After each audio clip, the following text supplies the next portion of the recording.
Assalamualaikum warahmatullahi wabarakatuh.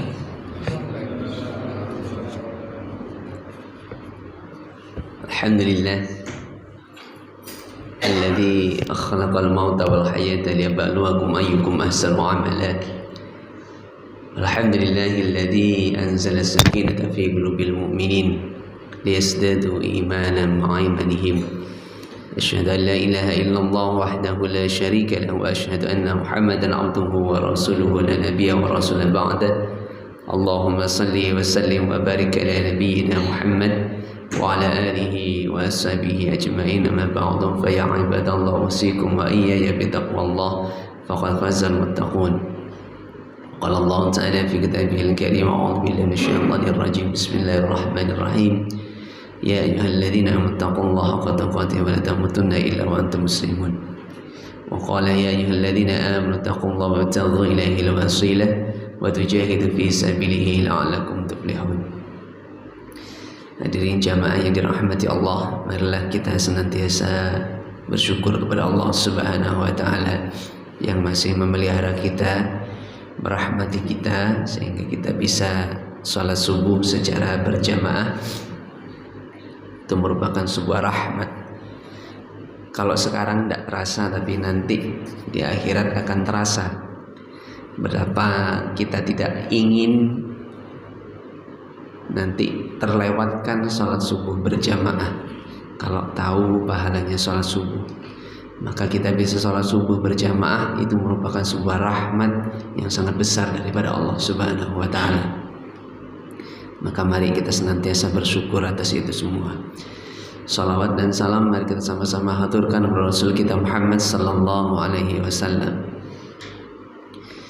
Dengan penuh kecintaan kita dan kerinduan kita kepada beliau, semoga Allah kelak mempertemukan kita dengan beliau di yaumul akhirah. Amin amin ya rabbal alamin. Mari untuk mengawali, kita awali majelis kita hari ini dengan membaca suratul Fatihah. A'udzu billahi minasy syaithanir rajim. Bismillahirrahmanirrahim. Alhamdulillahi rabbil alamin. Ar-Rahmanir Rahim. Maliki yaumiddin.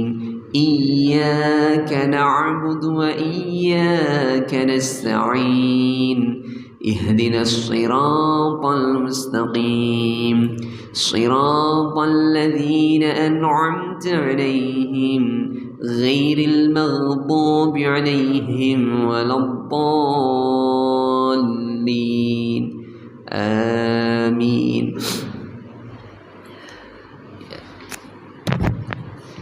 Baik, kita lanjutkan untuk pembahasan kita kali ini masih tentang kiat-kiat atau asupan hati kita. Karena memang begitu susahnya seseorang itu untuk mengatur hati. Berbeda ketika kita untuk pindah fikih, itu sangat mudah sekali. Pindah fikih, pindah madhab, pindah pemahaman sangat mudah sekali. Tapi seseorang untuk pindah nuansa hati itu sangat susah sekali. Sebagai contoh,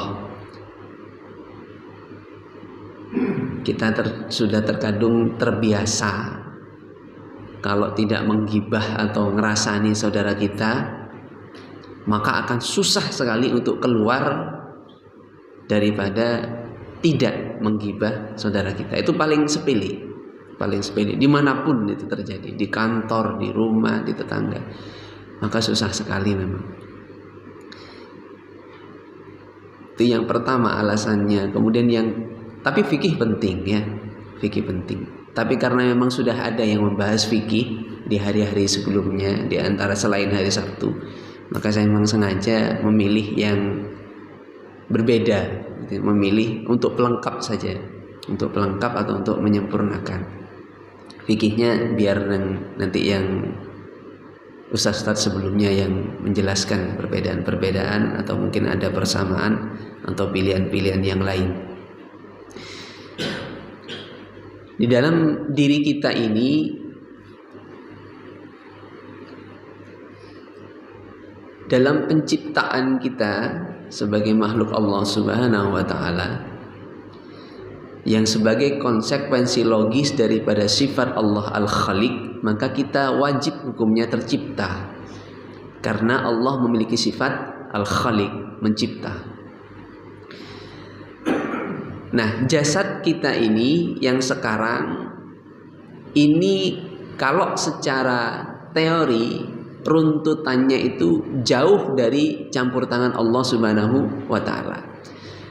Kita yang jasad yang kelihatan ini adalah rentetan akibat yang kesekian daripada penciptaan Allah Subhanahu wa Ta'ala.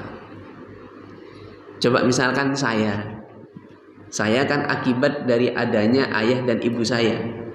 Ayah dan ibu saya adalah akibat daripada adanya kakek dan nenek saya. Kakek dan nenek saya akibat daripada adanya kakek dan nenek buyut saya. Kemudian cicit saya, terus dirunut sampai sekian juta tahun yang lalu, bahwasanya kita ini merupakan daripada akibat adanya Nabi Adam dan Ibu Hawa. Jadi kita adalah, jasad kita ini adalah proses akibat sunnatullah yang kesekian kali. Tapi berbeda yang ditiupkan di dalam hati kita, yang disebut dengan ruh, yang hanya sekian akibat. Kenapa? Karena ruh itu ditiupkan langsung oleh Allah Subhanahu wa Ta'ala kapanpun, apakah zamannya Nabi Adam, setelah Nabi Adam, atau yang kemarin lahir, tetap Allah Subhanahu wa Ta'ala yang meniupkan. Wa nafakhtu min ruhihi. Dan ketika kejadian itu sudah sempurna di dalam rahim ibunya, maka Allah yang meniupkan ruh itu. Maka ruh kita inilah yang sebenarnya paling dekat dengan Allah Subhanahu wa Ta'ala. Coba dipahami atau digali, direnungi, siapa yang paling dekat dengan Allah Subhanahu wa Ta'ala? Maka sesungguhnya adalah ruh kita yang paling dekat dengan Allah Subhanahu wa Ta'ala, karena prosesnya juga terdekat dengan Allah Subhanahu wa Ta'ala, prosesnya. Atau surat yang dibaca tadi, surat yang dibaca ketika disempurnakan absar wal afidah qalilan ma tashkurun, maka ketika sudah disempurnakan, ada perasaan, ada fuadah, ada hati, maka ditiupkanlah ruh ya, sebagai interkoneksi antara jasad dengan penciptanya. Maka ketika ruh itu tidak ada, sudah hilang koneksi antara jasad dan pencipta. Ada jasad yang tidak ada ruhnya terkoneksi dengan pencipta? Nggak ada, karena jasad itu sudah menjadi bangkai, sudah menjadi mayat dan tidak bisa apa-apa. Koneksinya hanya dengan tanah, dengan belatung, atau dengan bakteri-bakteri pengurai. Maka jasad kita ini terkoneksi dengan Allah Subhanahu wa Ta'ala lantaran adanya ruh yang ditiupkan, yang berasal daripada Allah Subhanahu wa Ta'ala. Materi ruh itu apa? Tidak ada yang tahu sampai sekarang ya, sehingga bisa bersemayam di jasad kita ini kan kita tidak ada yang tahu materinya apa. Kalau ini jelas materinya adalah saripati tanah atau tanah sebelumnya, kulit kita, daging kita, jantung kita, ini terjelas. Tapi ruh itu materinya kita tidak tahu. Sebagian berpendapat materi daripada ruh itu sama dengan materi malaikat, yaitu nur Allah Subhanahu wa Ta'ala. Jadi ruh itu diciptakan dari nur ya, bongso nur ya. Kalau dalam kitabnya Kiai Ahmad Dahlan itu adalah berbongso nur, bongso nur. Ruh itu bongso nur. Nah kan nur itu ditempatkan ke dalam hati dari setiap manusia ya. Ya. Atau lub, ditempatkan di dalam lub manusia. Maka kalau hatinya itu burak atau tidak bening, hatinya gelap, maka cahaya daripada ruh itu, nur, karena nur itu kan cahaya. Cahaya daripada ruh itu tidak mampu tembus kepada jasad manusia. Sehingga kalau hatinya itu burak, maka otomatis perilakunya juga burak. Itu sudah otomatis. Kenapa? Karena cahaya nur, koneksi daripada nur itu tidak mampu menerangi daripada perilaku jasad. Gitu. Tetapi kalau nur cahaya ruhnya itu kuat, hatinya bening, maka terpancar dia keluar, termasuk ke dalam perilaku dan akhlaknya. Maka penting itu. Ya. Maka pendidikan kita hari ini yang digaung-gaungkan oleh Presiden Jokowi adalah pendidikan Pancasila, ya, karakter Pancasila. Di sana ada olah rasa, olahraga, sama olah fikir, olah hati. Ada 4: olahraga, olah rasa, olah fikir, sama olah hati. Begitu. Sama olah hati. Kenapa? Karena disinyalir sekarang kita telah mengalami krisis moral.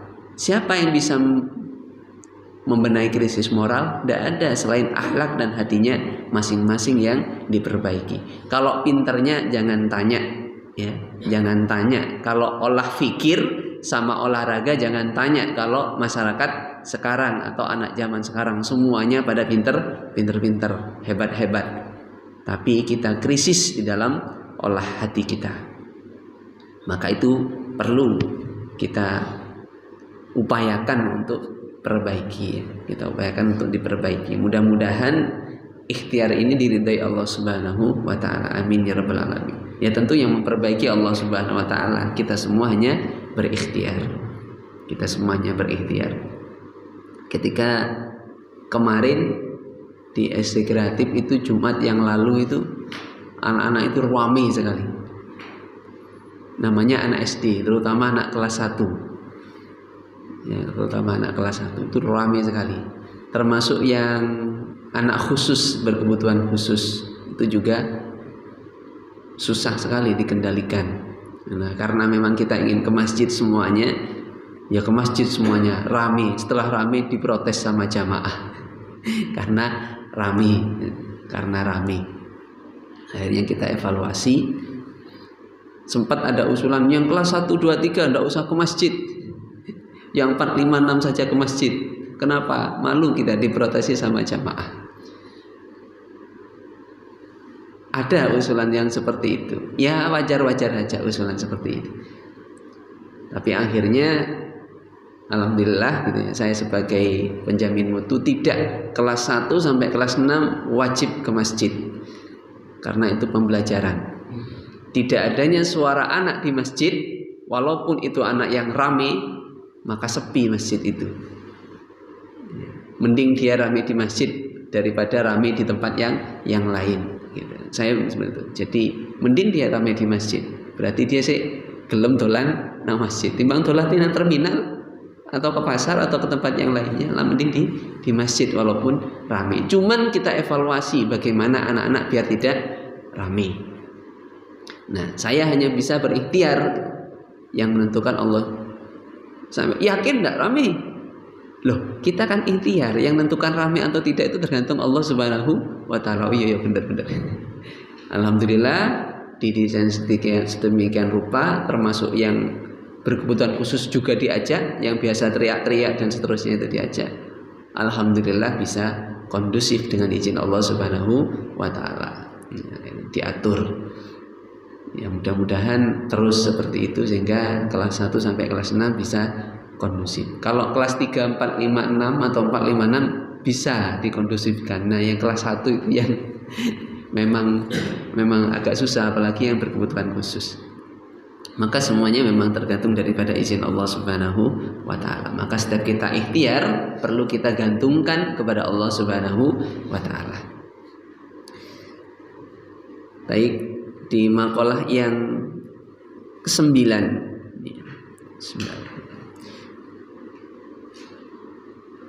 Tanawwa'at ajnasul a'mal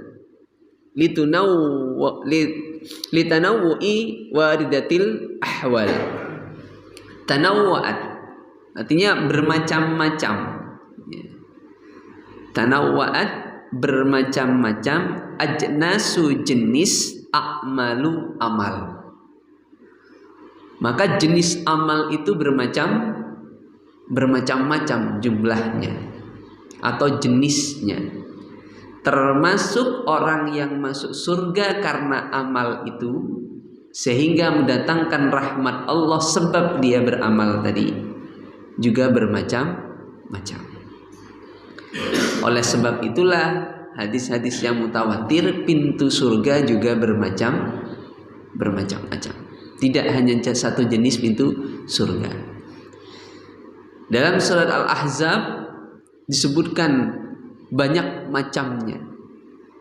Ya, banyak macam. Ada wal qanitina wal qanitat, wal khashiina wal khashiat, wal mutasaddiqina wal mutasaddiqat, was shaimina was shaimat, was siddiqina was siddiqat, wal mutasaddiqina wal mutasaddiqat, wadzakirina Allah wadzakirat, dan seterusnya. Jadi amal itu yang menyebabkan kita diridhoi, dicintai Allah Subhanahu wa taala bermacam-macam. Jangan dipaksakan. Ya, karena memang Allah sudah ciptakan bermacam-macam. Ya. Boleh bertujuan ingin sempurna, boleh. Tapi ternyata bisa juga ya sebuah kekhususan. Ada yang rajin puasa, ada yang rajin sholat tahajud, ada yang rajin sholat duha, ada yang rajin sedekah, ada yang sabar jadi andalannya. Sholatnya biasa aja, sedekahnya biasa aja, tapi dia sabar. Dicintai oleh Allah Subhanahu wa taala. Ya.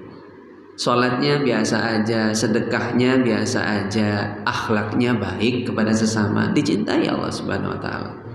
Sholatnya biasa aja, ya. Puasanya juga biasa aja, sholat malamnya biasa aja, sedekahnya biasa saja. Tapi dia hatinya sering berzikir kepada Allah Subhanahu wa taala. Atau ada yang biasa aja, ini yang paling wal hafidina li furujihim. Salatnya biasa aja, dzikirnya juga biasa aja, puasanya biasa aja, sedekahnya biasa saja. Ya. Tapi dia menjaga kemaluannya, menjaga kehormatan kemaluannya. Hanya untuk kepada istri-istrinya saja. Ya juga itu ada di dalam Al-Qur'an jaminannya. Yang sepele seperti itu. Atau biasa aja, semuanya biasa aja, cuman dia siddiqin, orangnya jujur. Ya. Jadi seperti itu agama ini diciptakan oleh Allah Subhanahu wa taala, memberikan potensi yang seluas-luasnya kepada orang yang beriman untuk memasuki surganya Allah Subhanahu wa taala. Seluas-luasnya. Tidak bisa dari jalan A bisa jalan B. Jalan B tidak bisa jalan C, jalan C tidak bisa jalan D, jalan D tidak bisa jalan E, sampai mungkin jalan Z. Begitu. Dan kalaupun ada orang yang diberikan rahmat oleh Allah Subhanahu wa taala bisa menempuhi semuanya, maka kita jangan iri.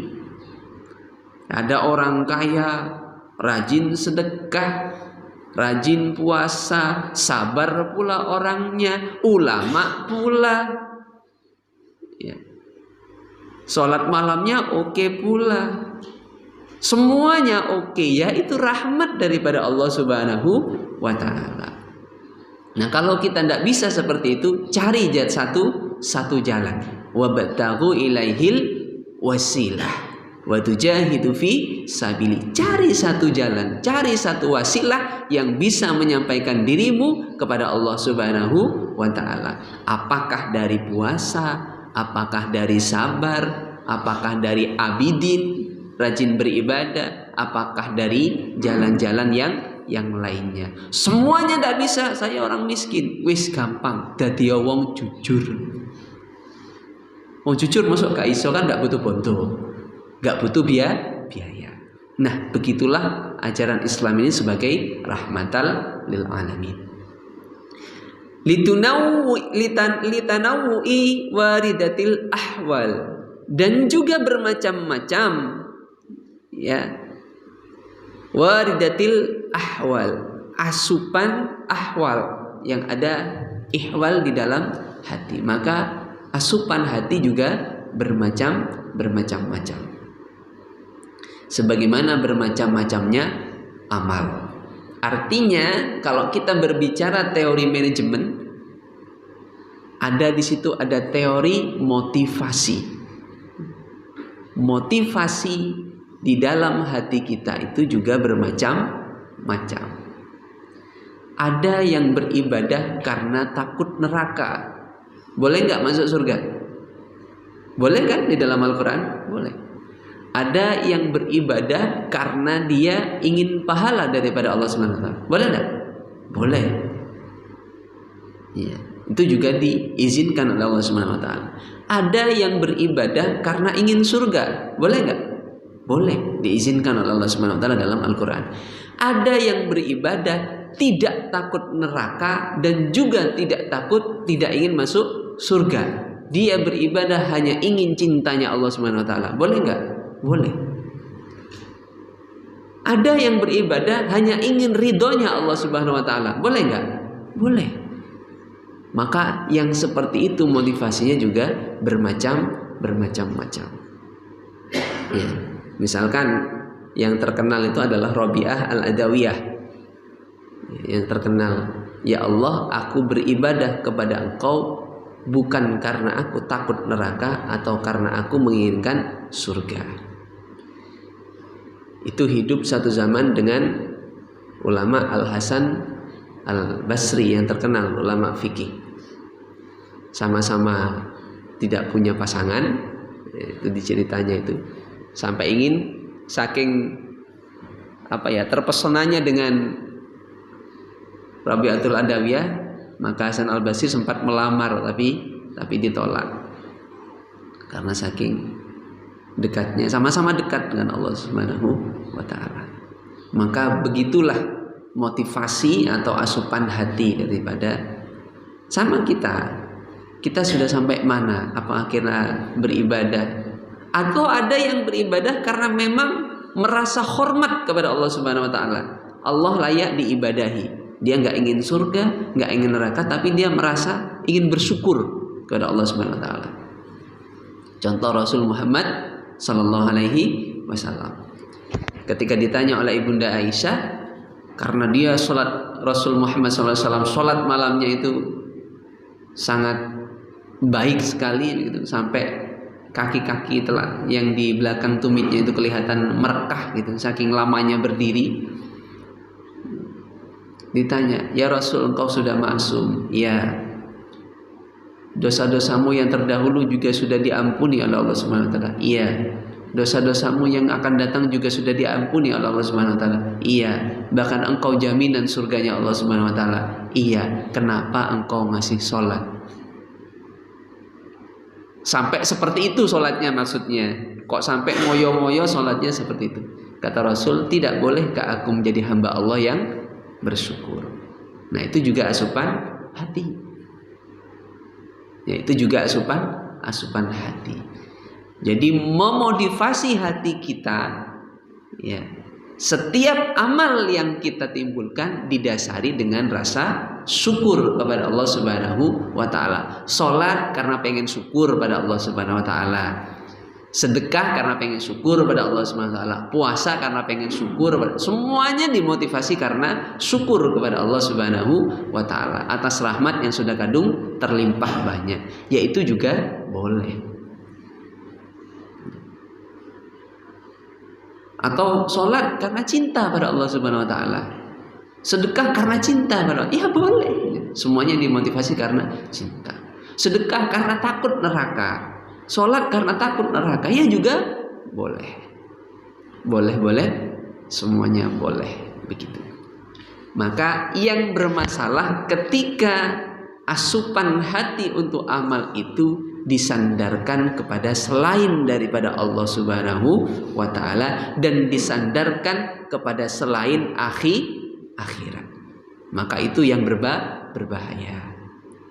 Itu yang berbahaya. Maka hanya ada dua di dalam Al-Quran sandaran amal kita yang bersumber dari hati. Yang pertama Allah Subhanahu wa ta'ala, yang kedua adalah akhirat. Walal akhiratu khairul laka minal ula. Maka sandaran setiap amal kita hendaknya satu kepada Allah Subhanahu wa ta'ala, yang kedua kepada akhirat. Selain itu gak bisa, tidak nyampe, ya putus. Selain itu tidak nyampe.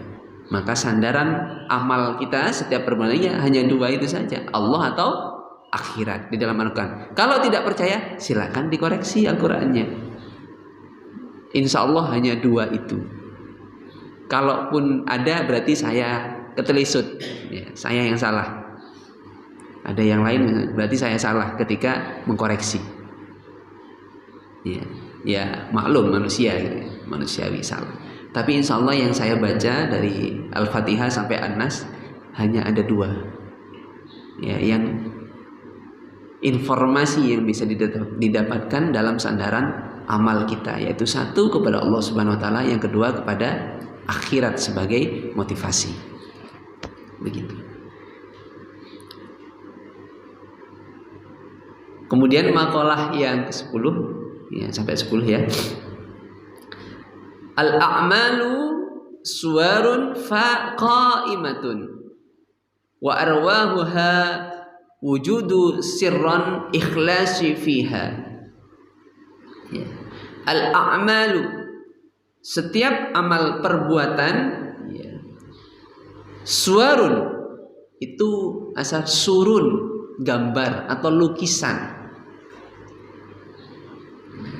Qa'imatun, jasad, ya, atau diumpamakan jasad. Jadi setiap amal itu diumpamakan sebagai jasad.